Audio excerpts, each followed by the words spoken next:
Hey there guys! Here in the Philippines, kapag mag-i-invest ka sa stock market, most of the time, sobrang komplikado talaga bago ka makapag-start.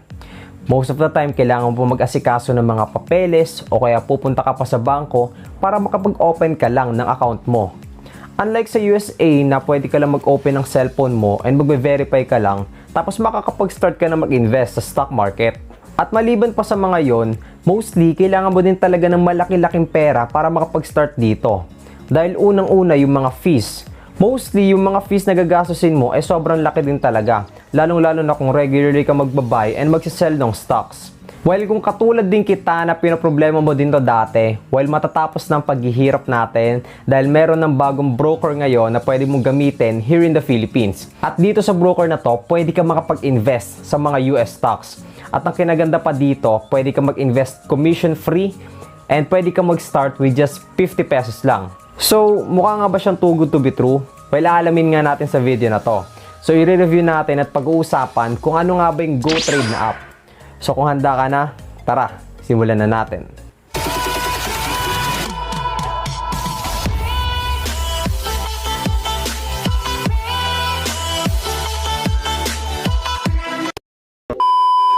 So bago tayo magsimula, welcome. Ako nga pala si John Mark aka Mark Senpai Finance at gumagawa nga ako ng mga money related contents dito sa may YouTube tsaka sa may TikTok channel ko. So sa YouTube, nagpo-post nga ako doon every Wednesdays and Fridays, so mostly twice a week. And sa TikTok naman, nagpo-post ako doon araw-araw. So ilalagay ko nila yung mga links doon sa my description. So para sa unang part, ano nga ba tong GoTrade? Well, kung familiar ka na sa Robinhood app, lalong-lalo na kung nanonood ka ng mga foreign na mga YouTubers about sa stock market, then most probably familiar ka na sa term or sa app na Robinhood. Pero since ang Robinhood ay commonly available lang sa USA, so hindi natin siya ma-access katulad ng mga Americans. So itong GoTrade ay kumbaga yung parang Asian version ng Robinhood.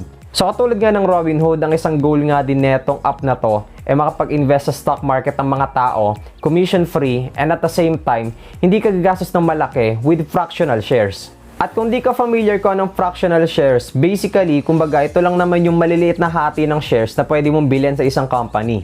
So instead na bumili ka ng for example ng Facebook na a few $100 o kaya naman sa Amazon ng isang buong stock neto, pwede ka mag-invest ng fractional or yung specific lang na amount in dollars or peso na gusto mong i-invest. So kung gusto mo mag-start ng $1 lang or 50 pesos, pwede mo gawin yun dito with fractional shares. So kagaya nga na sinabi ko kanina, here in the Philippines, commonly kailangan pa ng maraming papeles na asikasuhin bago makapag-start mag-invest sa stock market. So dito, pwede makapag-sign up in just a few minutes lang. So ilalagay mo lang yung mga informations mo and after nun, magbe-verify ka lang ng ID. Then after na ma-verify yung ID mo, pwede ka na agad mag-start and mag-buy and sell ng mga US stocks. Additionally, since foreign-based nga tong app na to and nakafocus nga siya sa mga US stocks, so pwede ka makapag-invest sa mga companies katulad ng Facebook, Apple, and pwede mo rin ma-access yung mga index funds in the USA.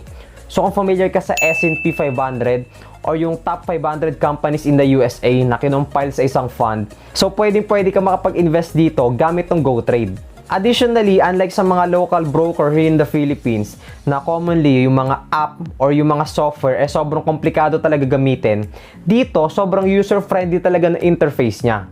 And mamaya ipapakita ko nga kung gaano ka user-friendly yung interface niya and ipapaliwanag ko nga yung mga part ng interface ng GoTrade. So kung nagtataka ka, ba't parang sobrang ganda naman ng mga interface or ng mga features na binibigay nito? Hindi ba siya parang too good to be true, Senpai? Parang ang unrealistic naman yan. Baka mamaya scam naman yan. So ano nga bang regulations ang meron ito?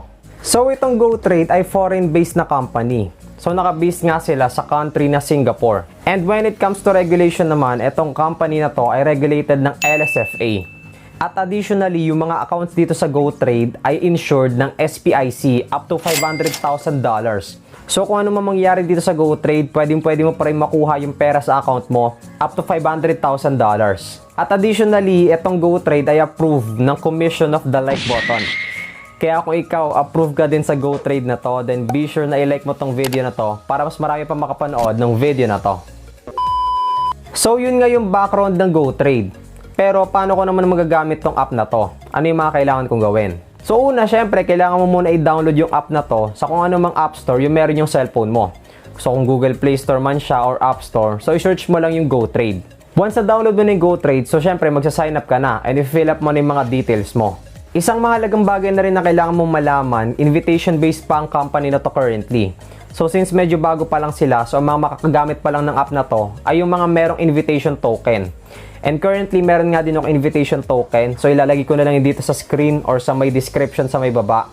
And gamitin mo na lang yun para makapag-start ka na dito. Additionally, meron din silang promo na makakuha ka ng $5 kapag nag-verify ka na ng account mo. And additional pa na $2 kapag nag-make ka na ng deposit. So be sure na i-take advantage mo yung mga promos na yon sa pagsa-sign up gamit yung invitation code ko or sa may link sa may description. So ayun nga, once na nakapag-sign up ka na nga, gaya nga ng sabi ko, i-verify mo na nga yung account mo. So meron ka ditong KYC verification na gagawin. So kailangan mo dito mag-fill up ng other details and magbibigay ka din ng valid ID. So currently, regarding sa valid ID, hindi pa sila tumatanggap ng UMID currently. Dahil wala pa daw yung nationality sa card ng UMID. So currently, kapag meron kang UMID, so hindi mo pa siya pwede gamitin dito.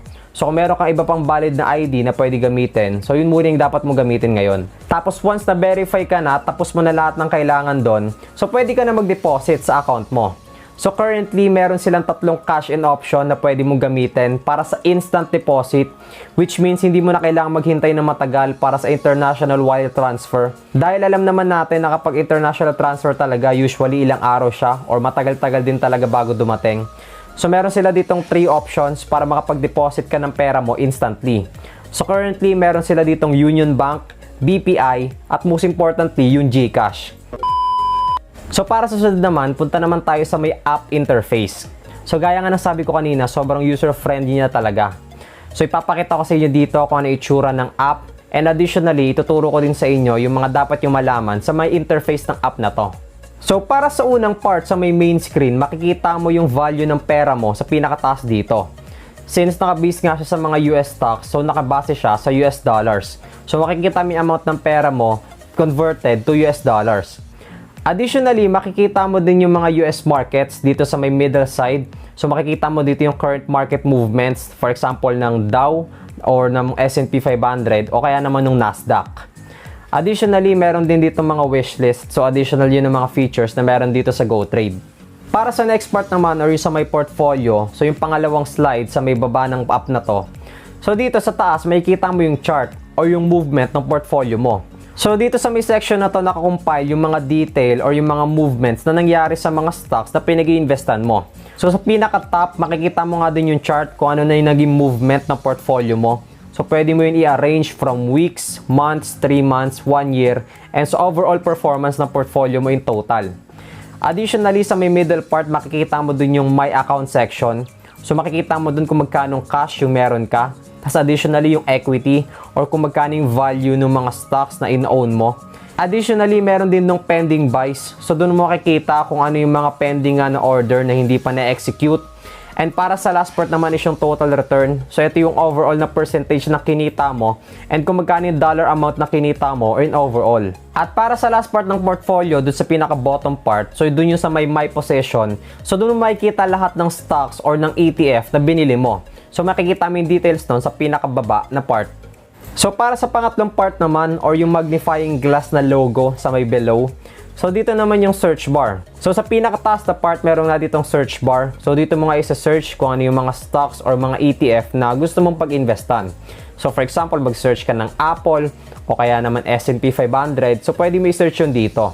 Additionally, dito sa may search section, meron din silang mga groups or mga categories dito. So may makikita ka ditong all stocks, tech giants, sports, tapos additionally yung top movers and top losers, which is kung sino yung may mga pinakamalaking gains or pinakamalaking losses in a specific period of time. Additionally, sa pinaka-part naman na baba, so dun mo makikita yung top 100 na stocks. So ito naman yung top 100 na stocks na hino-hold ng mga GoTrade ng mga users. So if ever gusto mo magkaroon ng idea kung ano yung top 100 na stocks na ini-investan ng mga GoTrade users, so pwede mo makita sa part na yon.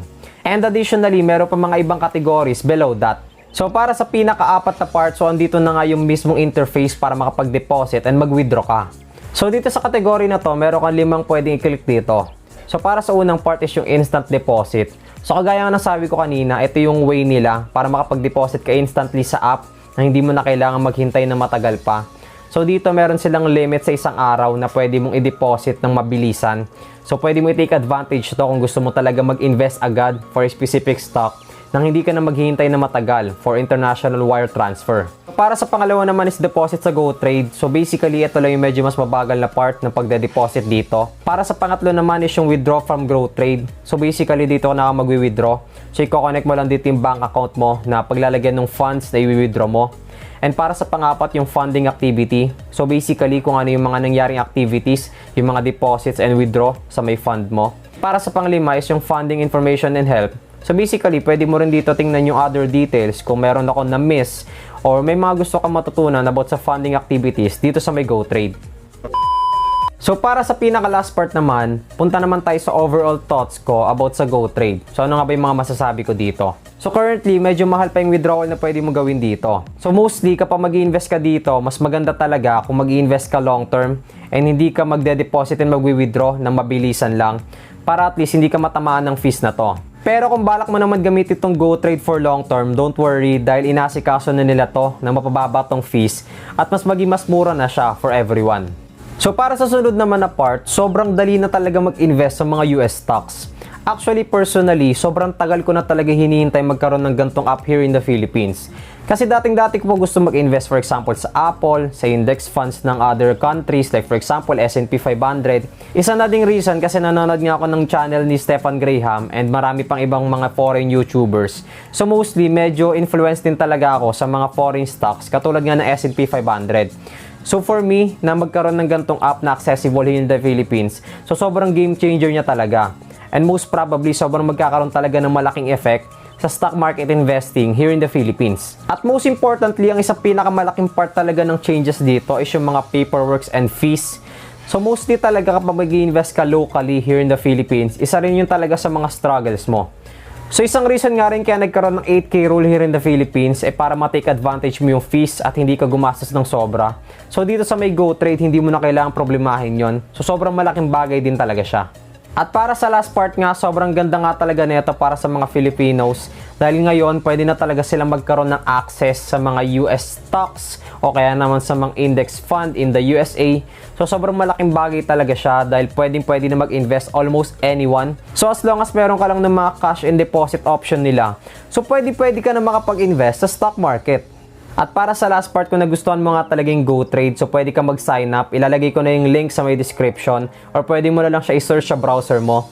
Basta be sure lang na gagamitin mo invitation code ko dito o kaya naman dun sa may description dahil hindi ka makakapag-start once na wala ka na itong invitation code.